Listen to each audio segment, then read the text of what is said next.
Story 1. I used to love the asshole to everyone except you trope until he started being rude to my friends.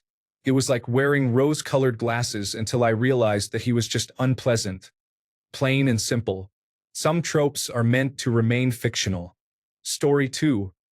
The idea that playing games or being hard to get in a manipulative way will make someone want their crush or interest more. Story 3. I knew a girl and her boyfriend who went everywhere together. He wouldn't let her go anywhere if he wasn't there too. She thought it was cute how possessive he was over her. I was disturbed when she told me that. That is not healthy at all. Story 4. Fighting all the time does not indicate that your relationship is passionate. It suggests that you may be incompatible and should reconsider being together. Story 5. Not being confrontational. Unnecessary confrontation is unproductive, but there are times when it is necessary to address issues directly with someone. Story 6. Unwanted persistence. People still seem to think that ignoring a no and still pursuing their intention is romantic. The same goes for individuals who say no, hoping they will be chased. Story 7. Honestly, I think we conflate hard work with unhealthy boundaries between the self and career, and we romanticize working overtime and long shifts as a display of personal growth. We've manipulated ourselves into feeling that giving our time in the pursuit of work is noble. I say this as a student entering the field of medicine, where hours are absolutely demanding. I know that I'll work my hardest, but I won't sacrifice my sense of self or my time to pursue my passions in order to get ahead in my career. At least, I hope I don't lose sight of myself in the pursuit of my dreams. It can be challenging not to notice that this is the direction we are headed until we've already sacrificed so much of ourselves. Story 8. They say he's just broken, as if it's something romantic. But pain doesn't justify cruelty, and loving someone shouldn't mean suffering just to make them feel whole. Story 9. When someone constantly posts about their partner and people call it romantic, it is not. It is performative. Real love does not need a public relations campaign. Story 10. He or she is mean to everyone except me. I am so special. That's conditional respect. I don't know why people still feel happy with it. Story 11. Possessiveness. Every time someone has been possessive over me, they were horrible. I'm not an object. You aren't protecting me. There's a huge difference between protective and possessive, and I wish someone had taught me that sooner. Story 12. I have a coworker who thinks it's adorable to say, "My husband would kill me if I got a tattoo there. My husband would never let me go." It's concerning that your husband is so fragile. Story 13. When someone says they want a relationship like Harley Quinn and the Joker, do they actually understand the nature of their relationship? Story 14. I work 2 jobs and put in at least 60 hours a week. I don't have time for leisure activities. I need to earn money and focus on my work. Story 15. I recently saw a post on Reddit about instances when wives had been turned on by something their husband said or did. One woman described how her husband reacted to their son disrespecting her. He mentioned that if their son did it again, he would treat him the same way he would treat any man who disrespected his wife, implying physical violence. Many women responded, saying how attractive they found that response. While I faced criticism for suggesting it is concerning to be turned on by a husband threatening to harm a son, a surprising number of people, both men and women, sexualize and romanticize male violence, but that particular reaction truly shocked me. Story 16. Entirely subsuming your life into your partner's is not healthy. It's important to have a portion of your life to yourself. Couples do not need to and should not spend every waking moment together. Story 17. Being a free spirit has its gray areas, but there is a time and place to be uninhibited. Acting inappropriately and ignoring rules in public settings can become tiresome quickly. Story 18. Fathers who discuss meeting their daughters' boyfriends with shotguns or wearing dads against daughters dating shirts.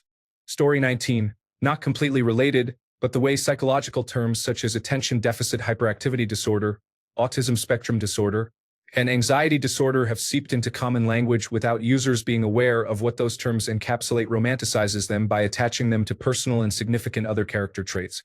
Story 20.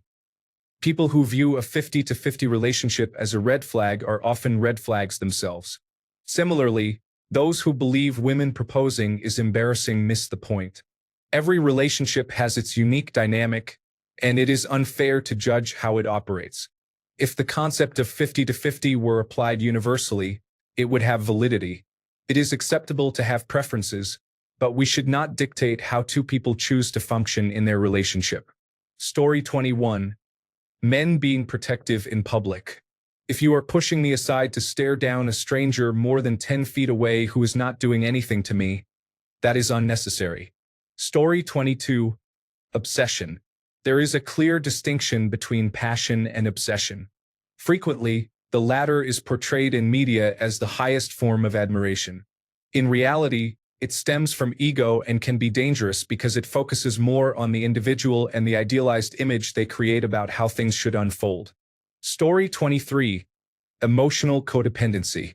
Needing constant reassurance from a partner is not sweet or endearing. It is a sign of severe anxiety where the brain craves certainty in the face of uncertainty. Unfortunately, life is inherently uncertain.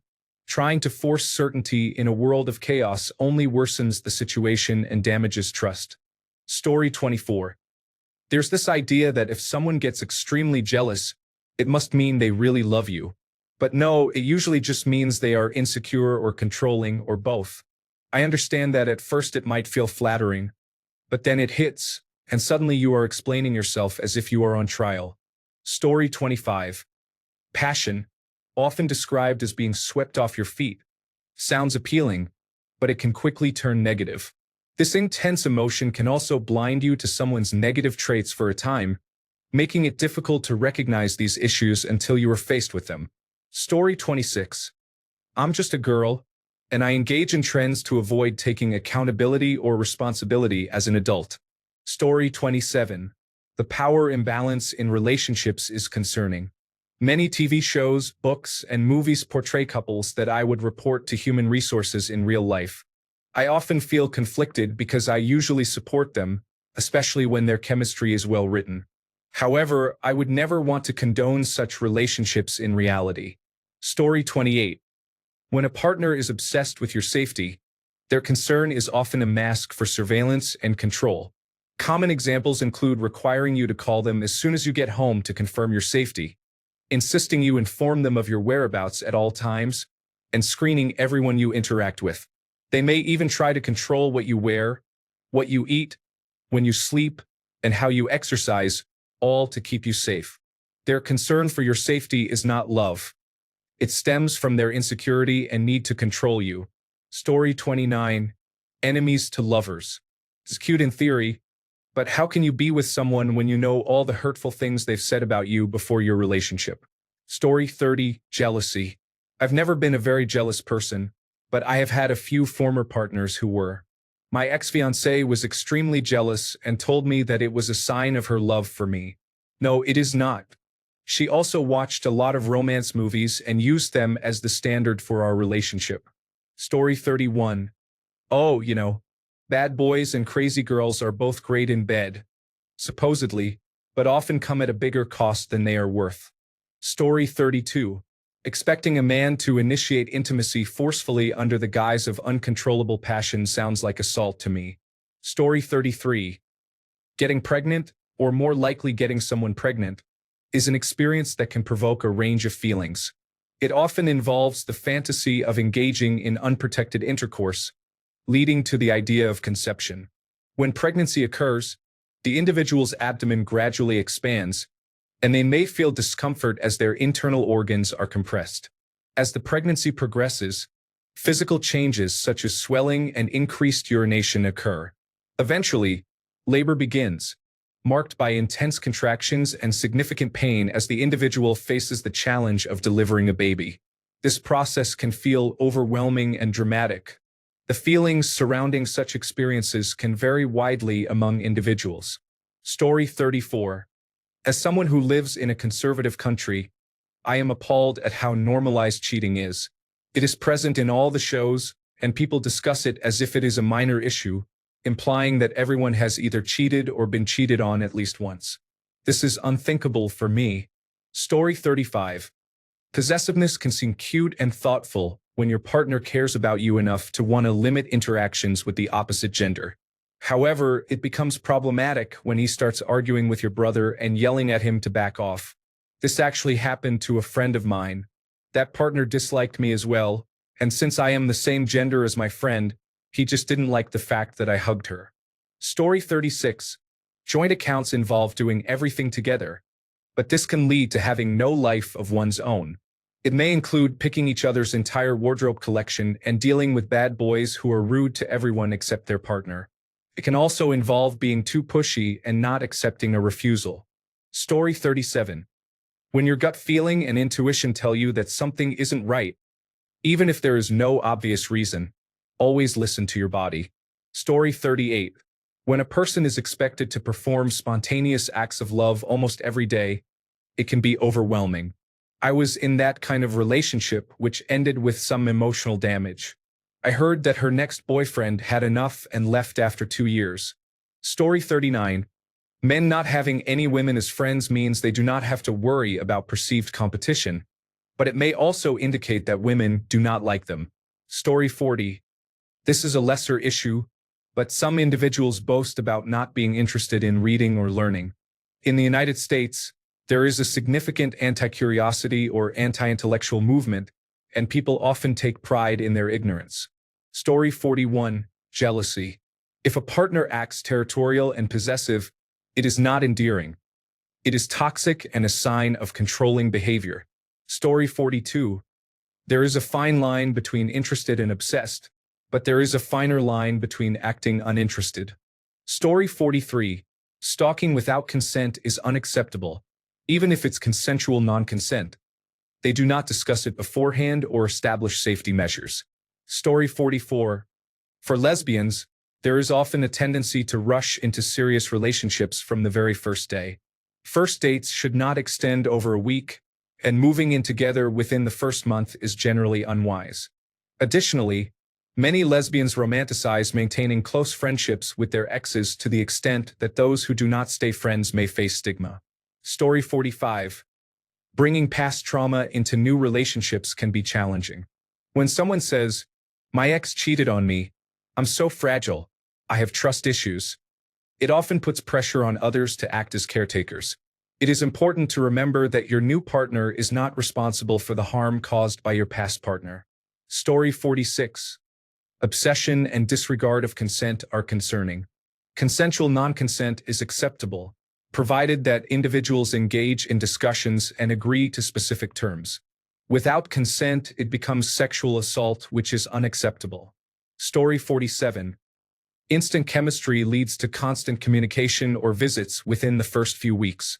It feels like playing house, which is usually a recipe for disaster. Story 48. Saying no to, "Would you love me if I was a worm?" or anything similar is unhelpful. It's a hypothetical that will never happen, but what is happening is that your spouse is insecure. Those insecurities could easily be calmed by a single word, yet you care so little for them that you can't just hold back your response and do something simple to support them. Story 49. Not really about people's relationships, but about personality. Dopamine addiction is not romanticized in the usual sense. Even help can be offered in severe cases, such as pornography addiction, but as long as you are alone with it, you may not see it as destructive to yourself.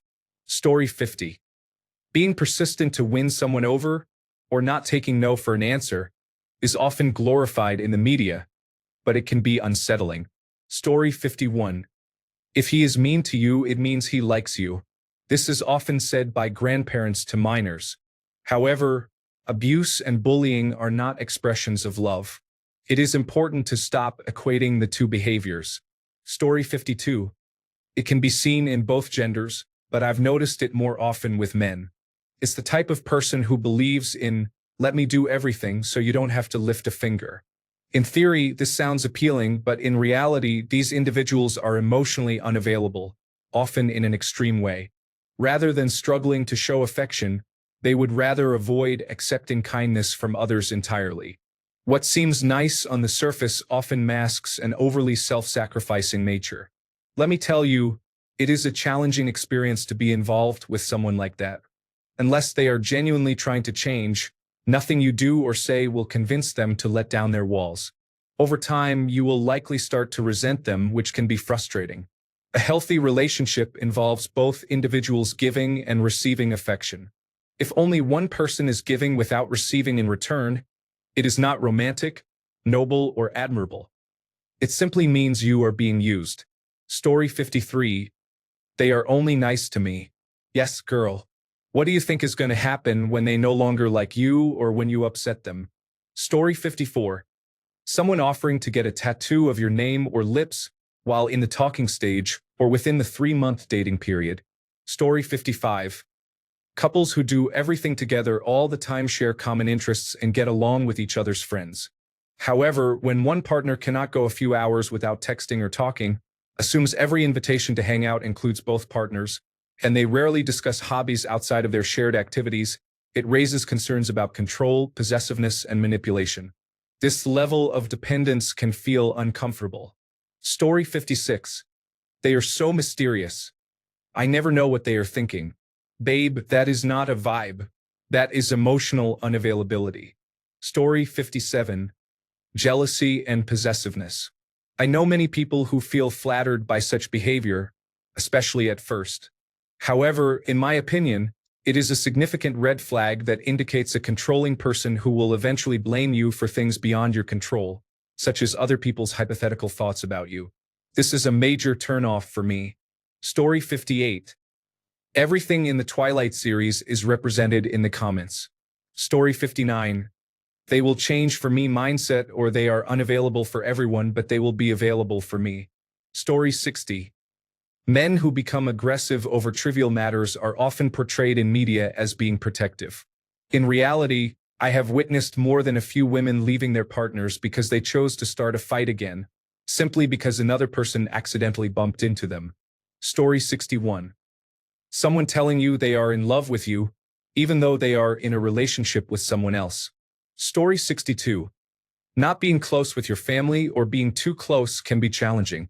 I met a guy who was very close with his sister, and I thought it was sweet until he left me for her. Story 63. The common posts I often see on forums such as r/trueoffmychest or r/atheism express sentiments like, I'm a super liberal, anti-religious feminist who married an ultra-conservative guy quickly because he seemed different, but now he wants to adopt traditional religious practices. How did I not see this coming? Or the reverse. I'm a super liberal punk rock guy dating a Mormon girlfriend who seemed totally different, but now she's trying to take me to church and challenging my beliefs. How did I not see this coming? Seriously, get to know the person you're dating and understand that sometimes opposites do not attract. Story 64. Testing your partner. People can be quite unusual when they encourage a friend to flirt with you to see if you would cheat. Story 65. I really don't want to sound like a nice guy here, but those individuals who act like complete jerks just to appear tough are not cool. They are simply being unpleasant. Story 66. Any kind of physical contact, such as grabbing a wrist, cornering someone, or unwanted touching, is unacceptable.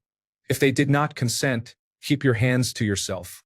Story 67. People who don't have any friends except their partners. The ones who think, we don't need anyone else. Yes, actually, you do. Story 68. Not trusting your partner, needing all their passwords, and monitoring everything they do personally can harm a relationship. If you need your partner's phone passcode, the relationship is likely to fail. Story 69. The flag of the Soviet Union. I'm pretty left-leaning myself, but I guess everyone with a bit of common sense can see that the Soviet Union wasn't great. Story 70. They are excessively jealous because they care for you.